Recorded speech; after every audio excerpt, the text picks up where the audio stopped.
você sobre um tema importantíssimo. O autismo tem cura?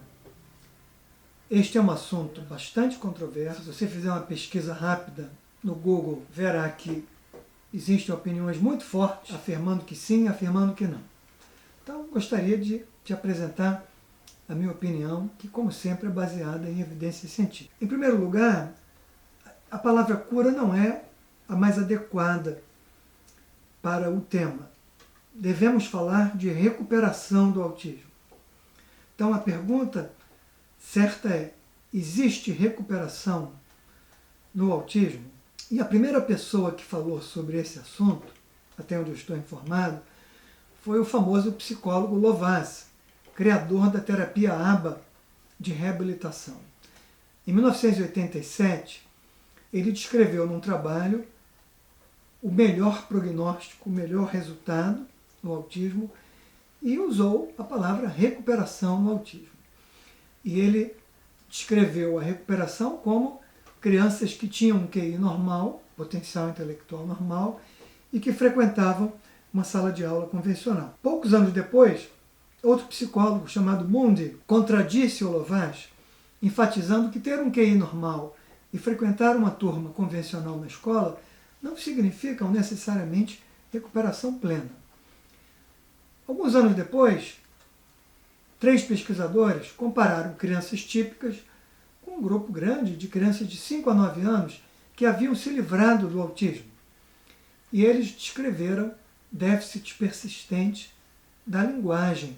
E aí, em 2010, os mesmos autores reavaliaram o mesmo grupo de crianças e concluíram que a linguagem tinha ficado normal, mas esses pacientes tinham déficit persistente da atenção.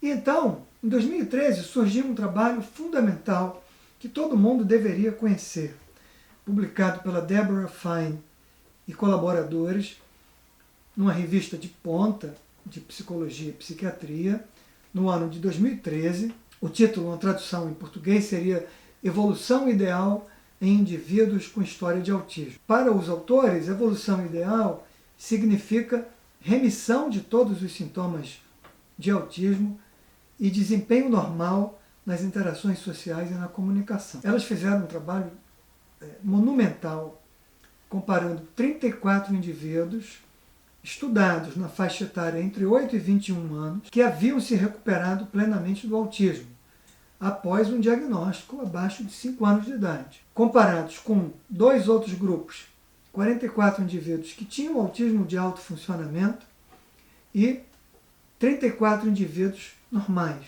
com o chamado desenvolvimento típico. Os 3 grupos foram submetidos a uma bateria de testes psicológicos. E esses testes documentaram que o primeiro grupo havia, de fato, se recuperado do diagnóstico de autismo.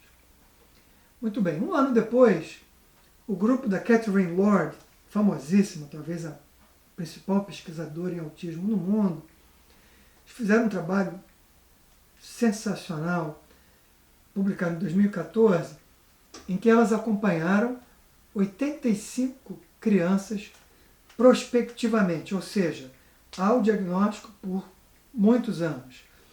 E essas 85 crianças foram analisadas aos 2 anos de idade e repetida a avaliação aos 19 anos de idade. As crianças foram submetidas a uma bateria de testes psicológicos e a escalas de avaliação do humor e do comportamento. Das 85 crianças, apenas 8, ou seja, 9%, tiveram uma recuperação plena documentada na pesquisa. Então, considerando todos esses estudos, a pergunta é: qual é a chance do meu filho se livrar do diagnóstico de autismo no futuro? A pesquisa de Sutera, em 2007, comparando 73 crianças, mostrou uma taxa de recuperação plena de 18%.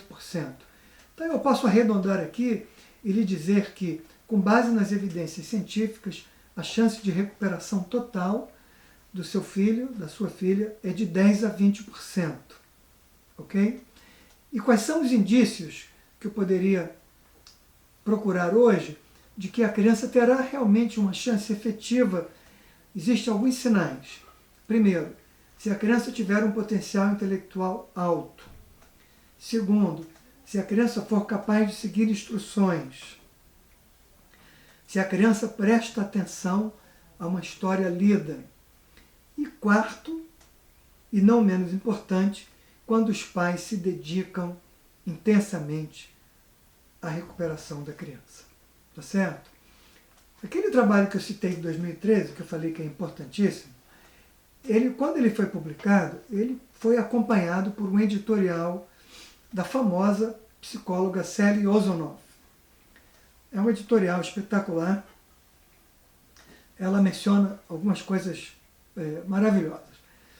Ela diz o seguinte: a comunidade científica que estuda o autismo não gosta de falar de recuperação do autismo para não correr o risco de dar uma falsa esperança aos pais. E então é uma coisa meio contraditória. Eu não vou falar de recuperação porque eu não quero dar falsa esperança, mas eu também estou deixando de mencionar para os pais que existe a chance de recuperação. E outra informação crucial: além da recuperação plena, existem graus parciais de recuperação que permitirão à criança desfrutar da sua vida no futuro. Ela vai persistir com alguns sintomas em grau variável, mas ela vai poder ter a sua vida e talvez até ter uma vida independente e produtiva. E terceiro, o estudo de 2013 demonstrou cientificamente que a recuperação plena do autismo é possível. A gente tem que bater nessa tecla, tá bem? Bom, quais são as nossas conclusões atuais? A recuperação do autismo é uma possibilidade concreta, sobretudo para aquelas crianças que iniciam o tratamento cedo. A recuperação plena é mais provável nas crianças que têm um bom potencial intelectual e que têm sintomas menos graves no início. É verdade que mesmo aquelas crianças que se recuperarão plenamente do diagnóstico poderão ter déficits residuais na atenção, na linguagem, na função executiva e na regulação das emoções. E por fim, a participação dos pais no tratamento da criança aumenta muito as chances de recuperação. Então fica a dica: participe do tratamento do seu filho, como nós falamos já em outros vídeos, dê o seu tempo para o seu filho, que isso vai render frutos para todos vocês. Obrigado.